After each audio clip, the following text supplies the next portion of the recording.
దేవీ నవరాత్రి 9వ రోజు శ్రీ దుర్గాదేవి. దేవీ నవరాత్రులలో 9వ రోజు శ్రీ దుర్గాదేవికి అంకితం చేయబడింది. ఈ రోజున దుర్గాదేవి 9 రూపాలైన నవదుర్గాలలో చివరిదైన శ్రీ సిద్ధిదాత్రి దేవిని పూజిస్తారు. ఇది 9 రోజుల నవరాత్రి ఉత్సవాలలో ముగింపునకు సూచిస్తుంది. నవరాత్రుల వివరాలు. పండగ. నవరాత్రి శరన్నవరాత్రులు అనేది 9 రాత్రులు 9 అవతారాలలో పూజించే హిందూ పండగ. 9వ రోజు ఆరాధన. నవరాత్రులలో 9వ రోజున దుర్గాదేవి 9 రూపాలలో చివరిదైన శ్రీ సిద్ధిదాత్రిని పూజిస్తారు. సిద్ధిదాత్రి దేవి, ఈమెను సిద్ధులను ప్రసాదించే దేవిగా భావిస్తారు. అంటే భక్తులకు ఆశించిన కోరికలు నెరవేర్చేది. ముగింపు. ఈ 9 రోజుల పండగ ముగింపును విజయదశమి లేదా దసరా అంటారు. ఇది దుర్గాదేవి విజయాన్ని సూచిస్తుంది.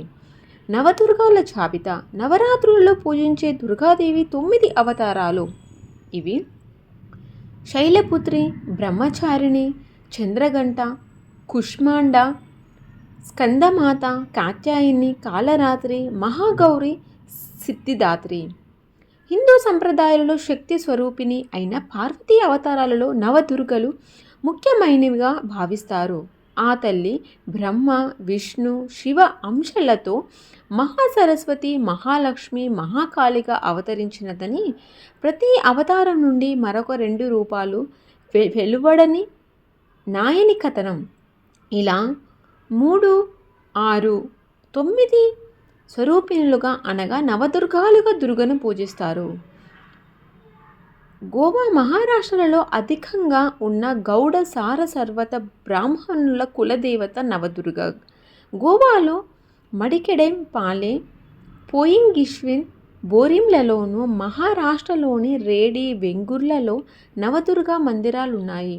16వ శతాబ్దంలో గోవా రేడి నవదుర్గా మందిరం ప్రస్తుత మహారాష్ట్రలోని వెంగుర్లకు మార్చబడింది. నవరాత్రి ఉత్సవాలలో నవదుర్గాలను పూజిస్తారు.